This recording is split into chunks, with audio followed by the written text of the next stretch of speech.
कि वो कह रहे हैं कि वो भोपू है, दूसरे के शय पे बोल रही है या दूसरे के इशारे पे नाच रही है। तो संजय राउत क्या है?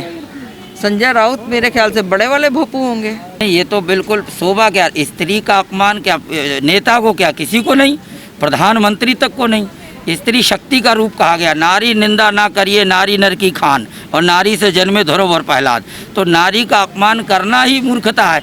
जिस घर में, मैं आपसे कहता हूँ सर पत्रकार जी, कि जिस घर में स्त्री का अपमान होता है, उसको उटपटांग बोला जाता है, अभद्र व्यवहार किया जाता है, उसको अभद्र गालियाँ दी जाती, वो घर कभी नहीं पनपता। आप एक छोटी सी बात उठा के देख लीजिए, कोई भी, चाहे हिंदू में हो, चाहे मुस्लिम में हो, चाहे ईसाई में हो, चाहे किसी भी धर्म में हो, अगर महिला का कहीं अपमान होता है तो वो घर क्या, वो देश भी नहीं पनपता है। मैं कंगना रावत जी से कहता हूँ कि आप आगे बढ़िए।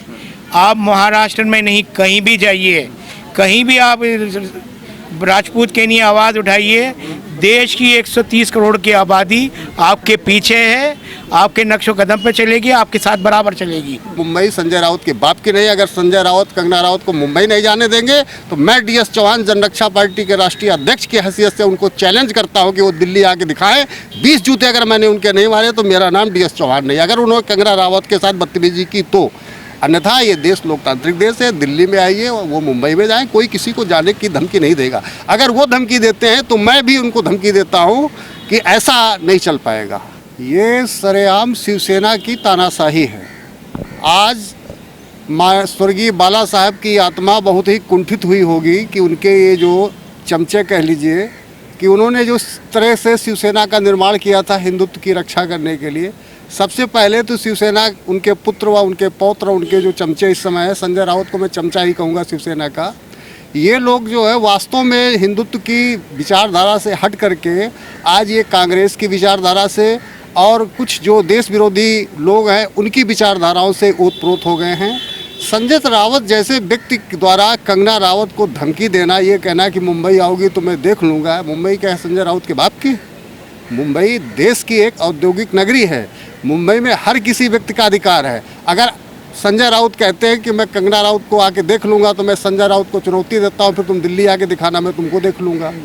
और सभी को इंसाफ मिलना चाहिए। जो ये भेड़िया है, जो बड़े बड़े लोग हैं जो बैठे हुए हैं मुंबई में, ये कारपोरेट जगह में, जो कुछ जो नक्सलाइट फिल्म के द्वारा कह लीजिएगा कि समर्थित फिल्म प्रोड्यूसर हैं, और कुछ जो देश विरोधी लोगों के द्वारा जो फिल्म प्रोड्यूसर समर्थित हैं, समर्थित मतलब उनको प्रोटेक्शन मिलता है, आर्थिक लाभ में मिलता है, ग्रांट अनुदान में मिलता है, तो इनके द्वारा जो देश की आवाज़ उठाता है, सही आवाज़ उठाता है, कंगना रावत जैसी लोगों को दबाने का, धमकाने का, डराने का काम चल रहा है, ये होने नहीं पाएगा। मुंबई संजय राउत के बाप की नहीं। अगर संजय राउत कंगना रावत को मुंबई नहीं जाने देंगे तो मैं DS चौहान जनरक्षा पार्टी के राष्ट्रीय अध्यक्ष की हैसियत से उनको चैलेंज करता हूँ कि वो दिल्ली आके दिखाएं।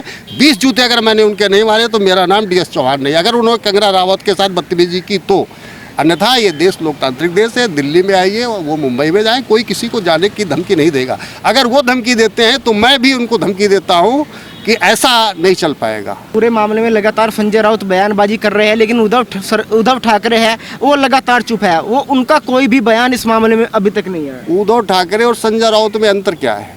वो मुख्यमंत्री है, वो उनके प्रवक्ता है। प्रवक्ता ही किसी दल का मुखपत्र माना जाता है। जो प्रवक्ता बोलता है वही समझ लीजिए उसका प्रेसिडेंट बोल रहा है। तो संजय राउत जो बोल रहे हैं वो महाराष्ट्र के जो उद्धव ठाकरे हैं वही समझ लीजिए उद्धव ठाकरे ही बोल रहे हैं, या शिवसेना कह लीजिए बोल रही है। तो उसमें कोई अंतर नहीं, वो मौन नहीं है, वो सब मिली भगत है इनकी। एक बोल रहा है तो समझो सब बोल रहे हैं। अगर संजय राउत गलत बोल रहे तो उनको उद्धव ठाकरे को ही आना चाहिए, कहना चाहिए नहीं हमारा जो है संजय राउत गलत बोल रहा है, महिलाओं को धमकी दे रहा है। ये सब भाई मिले हुए हैं और ये सबकी सहमति से महिलाओं को प्रताड़ित करने का, कंगना रावत जैसी महिलाओं को धमकी देने का काम चल रहा है। देखिए, किसी भी महिला का अपमान करना किसी को शोभा नहीं देता है। और ये हिंदुस्तान है, हिंदुस्तान में हर एक को आज़ादी से जीने का, सांस लेने का, कहीं से कहीं भी जाने का जो है वो कोई चार्ज नहीं लगता है।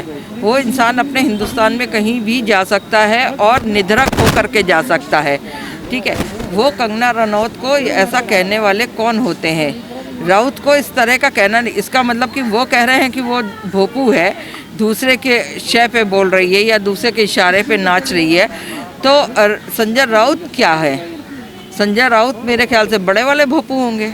वो जब एक भोपू है तब ये तो उन्होंने नहीं डिक्लेयर किया कि वो बड़ी है या छोटी भोपू है। तो तो संजय राउत जो है वो बहुत बड़े वाले भोपू होंगे। तो हमारा तो ये कहना है, देखिए कोई किसी भी पार्टी का है, किसी भी दल का है, उसको इस तरह से किसी के लिए भी गलत बातें नहीं कहना चाहिए, और ख़ास तौर से किसी भी महिला के लिए नहीं कहना चाहिए जिस तरह की इन्होंने ये जो गलत बात बोली है। और कंगना रनौत ने अगर बोला है कि मैं 9 तारीख को आ रही हूँ, तो उसने भी बहुत सही बोला होगा। वो निडर और निद्रा खो करके वहाँ जा रही है। तुम लोग क्यों डर रहे हो? तुम लोगों का क्या उसमें वो है? इसका मतलब कि तुम लोगों की कहीं न कहीं तो कोई कमी है, कोई गलतियां हैं, जिन अपनी गलतियों को छुपाने के लिए तुम लोग इस तरह का कर रहे हो। तुम लोगों ने आज तक का महाराष्ट्र सरकार ने क्यों नहीं एक्शन लिया था? जब बिहार की सरकार पीछे पड़ गई और लोग पीछे पड़ गए, तब जा कर के जो है यहाँ से एक्शन लिया जा रहा है। कई पत्रकार पीछे पड़ गए कि भाई सुशांत की मौत का जो है खुलना चाहिए राज, कि कैसे, नहीं तो उसकी मौत तो दबा दी गई थी। सिर्फ ये कह दिया गया था कि सिंपल उसने सुसाइड करा है।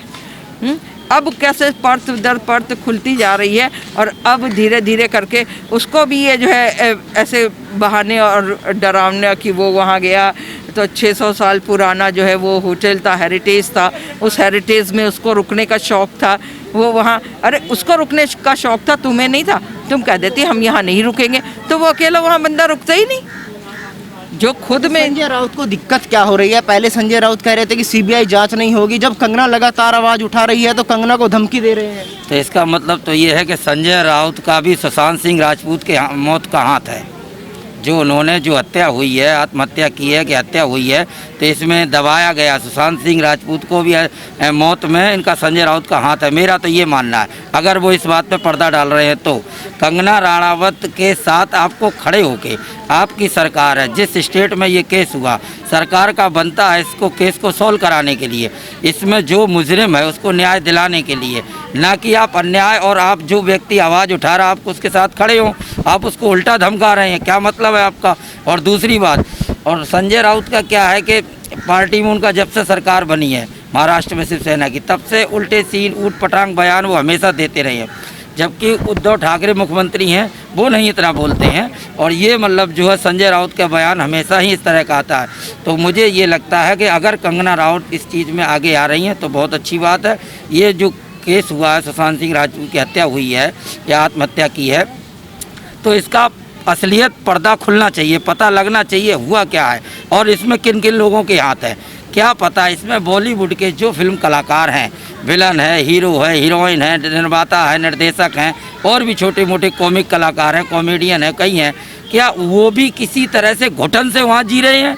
इतना सब कुछ सम्मान पाने के बाद क्या वहाँ दर्द है, कोई चुभन है? उनके साथ भी ऐसा हो रहा है क्या? वो भी मन में चाहते हैं इस केस के बारे में कुछ ना कुछ खुलना चाहिए, पता लगना चाहिए, जो और लोग इनके पीछे हैं उनका नाम आना चाहिए। तो इस तरह की मन में कई लोगों के सवाल हैं, लेकिन खुल के कोई आना नहीं चाहता है, क्योंकि महाराष्ट्र सरकार के चक्कर में। अच्छा, आपने देखा होगा जिस रिया चक्रवर्ती पर आरोप लग रहा है उसको संजय राउत सिक्योरिटी दे रहे हैं, और कंगना रनौत कहती है कि अगर मुझे सुरक्षा मुहैया कराई जाए तो जितने भी लोग हैं मैं सबका नाम सामने ला दूंगी। उसके बजाय संजय राउत कह रहे हैं कि आप मुंबई में आएंगी तो हम आपको देख लेंगे। तो मैं आपसे वही कह रहा हूँ, कंगना रावत के हाथ में एक नहीं है, कई लोगों की फ़ोटो हैं, उनके दिमाग की लिस्ट में कई लोगों के नाम है। और संजय राउत ये जानते हैं, और साथ में और कलाकार भी जानते हैं कि अगर कंगना खड़ी हो गई और अगर वो अपने पे आ गई, अपनी बात को बताने लगी, सारी पोल खोलने लगी, तो उसमें फिल्मी हस्तियां जो बड़ी बड़ी दिग्गज हैं, जिन्हें सब लोग पूरा भारत किसी नाम देता है, उनके सबके नाम आएंगे और सबकी पोल खुलेंगी। तो इसलिए शिवसेना के संजय राउत है वो एक मजबूत है पार्टी के हिसाब से, और वर्तमान में सरकार उनकी, इसलिए वो लोग सब उनकी पक्ष लेना चाहते हैं और लोगों की जान बचाना चाहते हैं। लेकिन जान नहीं बचेगी अगर जिन्होंने भी दुर्व्यवहार किया है, जो भी मतलब इसमें केस में शामिल हैं और जो अन्याय किया है जिन्होंने, उनको सज़ा मिल के रहेगी। कंगना राणावत एक रानी का रूप लेके आएगी। लेकिन इतनी बड़ी पार्टी के नेता होकर वो जिस तरीके से एक महिला का अपमान कर रहे हैं, क्या लगता है, क्या शोभा देता है इस तरीके से? नहीं, ये तो बिल्कुल शोभा क्या, स्त्री का अपमान क्या, नेता को क्या, किसी को नहीं, प्रधानमंत्री तक को नहीं। स्त्री शक्ति का रूप कहा गया, नारी निंदा ना करिए नारी नर की खान, और नारी से जन्मे धरोवर प्रहलाद। तो नारी का अपमान करना ही मूर्खता है।